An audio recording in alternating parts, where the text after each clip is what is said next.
Muy bien, Sofi. Bueno, volvemos con más información, por supuesto, y seguimos hablando, ¿no?, de las repercusiones que ha generado, ¿no?, este intento de magnicidio, ¿no? Así es, a la vicepresidenta Cristina Fernández de Kirchner, y para eso seguimos analizando, ¿no? Sí. Claro, y estamos en contacto con Lucas Di Marco. Él es comunicador social, pero fundamentalmente también es licenciado y profesor en psicología, ¿no? Bien. Que está, Para bueno, en ver un contacto poco. con nosotros para ver, bueno, justamente también cuál es el rol, porque se ha hablado mucho también de los discursos de odios. Claro, bueno, más que nada el oficialismo habla de eso, ¿no? Cuando en su tuit hace referencia a eso. Totalmente. Así que bueno, lo tenemos en contacto a Lucas, a quien lo vamos a saludar y agradecer, por supuesto, por su tiempo. Lucas, ¿cómo estás? Hola Lucas, Sofía y Beto te saludan.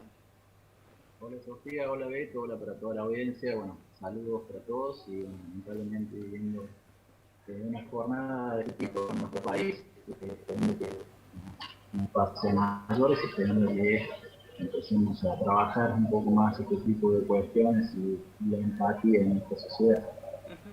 Lucas, ¿qué lectura de alguna manera se puede hacer y análisis, ¿no?, desde el punto de vista desde la psicología de las redes sociales, de los discursos de odio? Sabemos que se ha hablado mucho, como anticipábamos recién.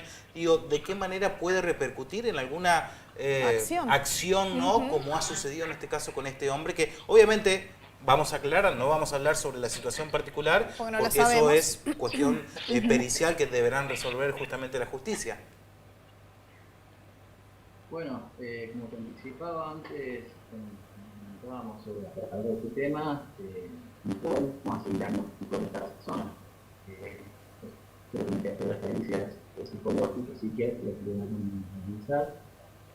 Sí vemos que tiene un perfil de una persona sectaria, extremista, con ciertas características de los grupos que siguen en redes sociales, pero no alcanza para estigmatizarlo o hacer un diagnóstico puntualmente de si un psicópata o tipo de situación que tiene. Hay que entender que este tipo de personas están en todas las sociedades. Hace poco en Japón vivimos la muerte del ex ministro, lo que Shinzo Abe.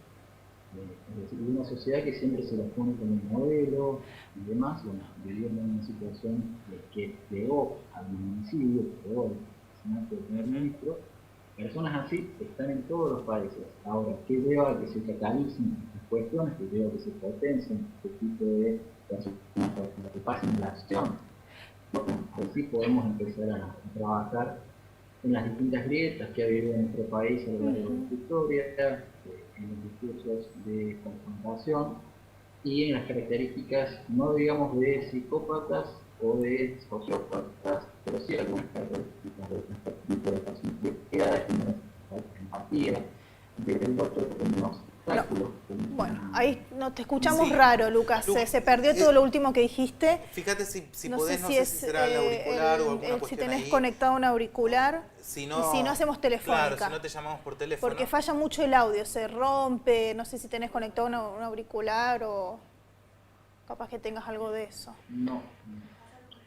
Bien, bueno, ahí vamos te llamamos por telefónica. Lucas, así establecemos bien y podemos el que contacto, se entienda lo que es importante, todo lo que estás planteando, por supuesto.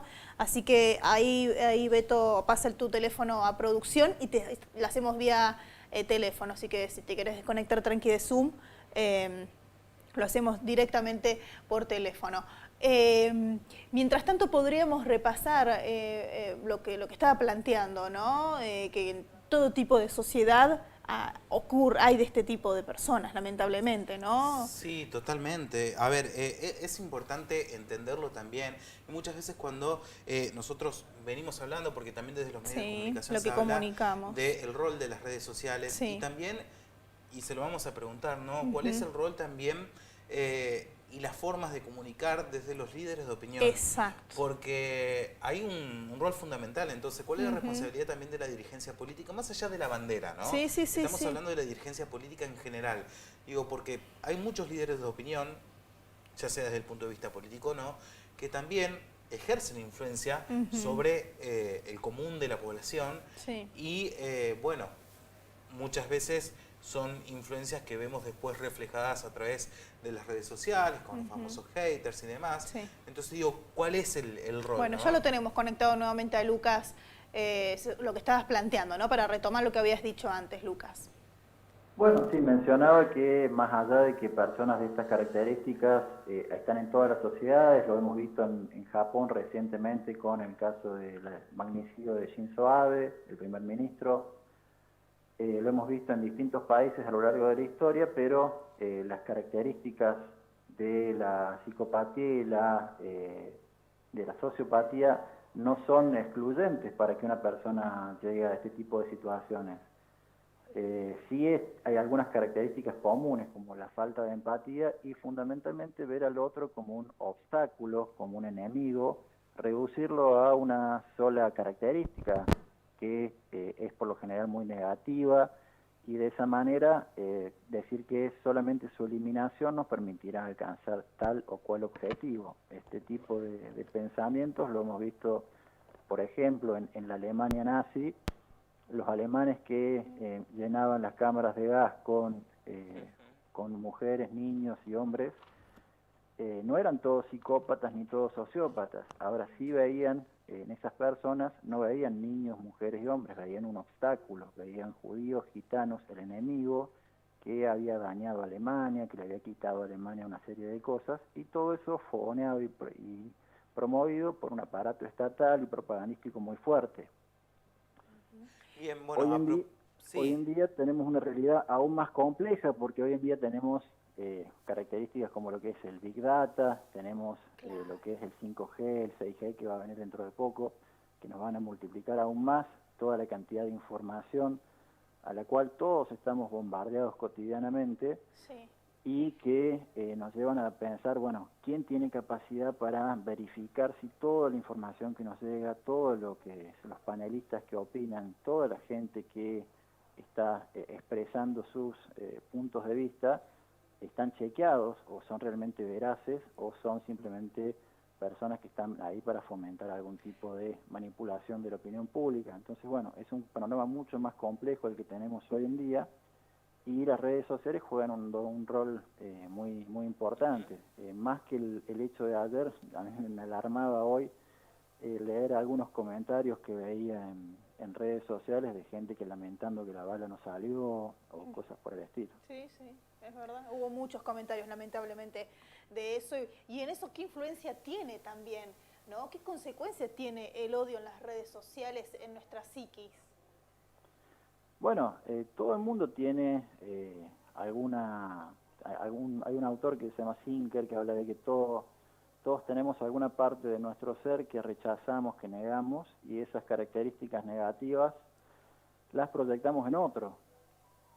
Todo conflicto externo con una persona, entre sociedades, a veces hasta entre países, según este autor, está basado pura y exclusivamente en polaridades internas que cada uno tiene, de partes que no reconoce, que no quiere ver, que rechaza.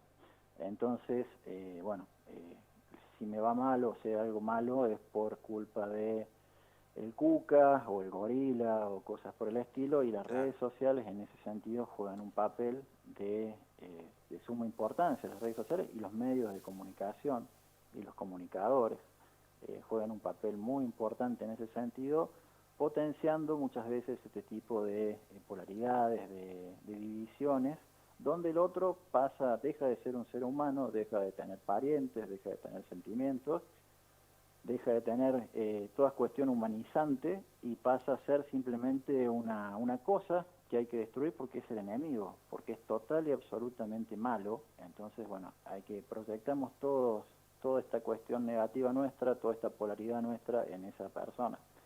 Y ahí los medios funcionan muy bien. Lucas, te consultamos también, ¿no? Porque recién hablabas, ¿no? de las redes sociales y también de medios de comunicación. Ahora, te preguntamos porque, bueno, aprovechando que sos psicólogo, pero también comunicador social, digo, ¿cuál es la responsabilidad de alguna manera, digo, más allá de lo político, digo, la responsabilidad de aquellos líderes de opinión desde la política en las formas de comunicar? Porque sabemos que todas las personas que están en puestos públicos, por supuesto, que llevan al frente del gobierno, más allá de si son del oficialismo, de la oposición o de cualquier bandera política que sea, tienen también equipos de comunicación, tienen de todo, ¿no? Como para poder generar un buen mensaje y sin embargo siempre se centra en la cuestión de la polarización, del debate, del chicaneo. ¿Esto también hay una responsabilidad por parte de la dirigencia? Por supuesto, siempre la polarización tiene que ver con un beneficio. Nadie polariza porque no le convenga. Claro. Está pensado siempre desde un discurso que sirve para ver al otro de esta manera y de esa manera atraer o sostener a nuestra parcialidad más cercana y sumar a la gente que está indecisa en el medio. Siempre cuando se piensa en campañas publicitarias, se piensa que hay un sector que está totalmente a favor de nuestro candidato, un sector que lo favorece pero no tanto, otro que está totalmente indeciso y lo mismo del otro lado, gente que favorece al candidato opositor y gente que está total y absolutamente del otro lado. Las campañas publicitarias, la propaganda política como tal, muchas veces al bando contrario no llega a influirlo, no llega a fragmentarlo, pero la prensa sí. La prensa, como se toma muchas veces como algo objetivo, como algo que no tiene intereses, cuando es todo lo contrario, todos tenemos intereses, pasa todas estas barreras y muchas veces fomenta este tipo de cuestiones. También los líderes de opinión en nuestro país históricamente han usado estas diatribas para sostener a los propios simpatizantes y al mismo tiempo fomentarlos y fogonearlos contra el adversario. Nos pasó, por ejemplo, cuando Perón mandó a quemar iglesias en el 55 y después hubo gente de la Armada que bombardeó Plaza de Mayo con las cruces de la iglesia pintadas en los aviones, matando 300 argentinos. Claro. Es decir, uno y otro bando muchas veces han fomentado grietas en nuestro país, donde el otro no merece ni siquiera la vida, ni siquiera ser escuchado, no merece nada porque es parte del otro, es cuca, es gorila, está del otro bando y por ende no es una persona, es una cosa, un obstáculo. ¿Se puede de alguna manera hablar, por último, de alguna manera alguna crisis de comportamiento social o algo que pueda llegar a determinar? Porque sabemos que este tipo de conductas muchas veces, más allá de que esto sea algo totalmente extremo, ¿no? Pero la violencia a través de los medios de las redes, en la calle misma, digo, se conoce que cada día es un poco más agresiva, ¿no? De alguna manera. Sí. La pregunta sería si se puede controlar o contener este tipo de cuestiones. No, si se puede hablar de alguna cuestión de crisis de comportamiento. Las redes sociales son en muchos sentidos un espejo de lo que está pasando en las redes vinculares, en lo que está pasando en las redes sociales reales, porque las redes sociales son el mapa de la acción comunicativa, de lo que cada uno ve en nuestro día a día, en nuestro contacto con otras personas. En ese sentido, las redes sociales en Argentina están marcando una idea del nivel de polarización que tenemos. Lo hemos visto recientemente con gente que salió a decir que había que derribar edificios, gente que agredió a otros. Hemos tenido muchas expresiones de este tipo que luego se replican en los comentarios, que muchas veces son material de estudio, sinceramente, para lo que es la psicología y para lo que es la sociología, pero no se puede hablar de una patología por las redes, sino que las redes son una expresión de lo que está sucediendo y muchas veces potencian y viralizan esos mismos contenidos. Totalmente. Lucas, te agradecemos por tu tiempo, la verdad que es importante también tener la palabra tuya como psicólogo y también comunicador, ¿no? Bueno, muchísimas gracias a ustedes. Muy amable, muchas gracias. Muy bien, Beto. Ahí está. Es verdad esos comentarios que hay respecto se entristecen porque no salió la bala. ¿Qué nivel tenemos que tener también como sociedad, ¿no? De lamentarnos de que esto no significó una herida para herida física, hablo para la vicepresidenta. Y es importante también lo que hablábamos, ¿no?, de la opinión que muchas veces merecen los líderes de opinión, porque si vamos al caso también, y de hecho esto es algo que en sesión especial va a ser tratado en el día de mañana, la reacción inmediata prácticamente que tuvo la diputada nacional por Santa Fe, Amalia Granata, que inmediatamente salió de alguna manera a desmerecer y a decir que esto fue todo armado, cuando en realidad, en principio, lo que tenés que velar es por... Sí, sí. Claro, es por la seguridad y una claro, cuestión humana. Pues sí, y después será la justicia claro. la que tiene que investigar. Pero no, te das cuenta que pasó. ni lo pensó, lo hizo al minuto de lo que pasó, sin tener en cuenta la responsabilidad que tiene ella como líder de opinión, como claro, líder de sí, opinión, como ¿no? dirigente, Exacto. dirigente Lo hizo política. sin pensar.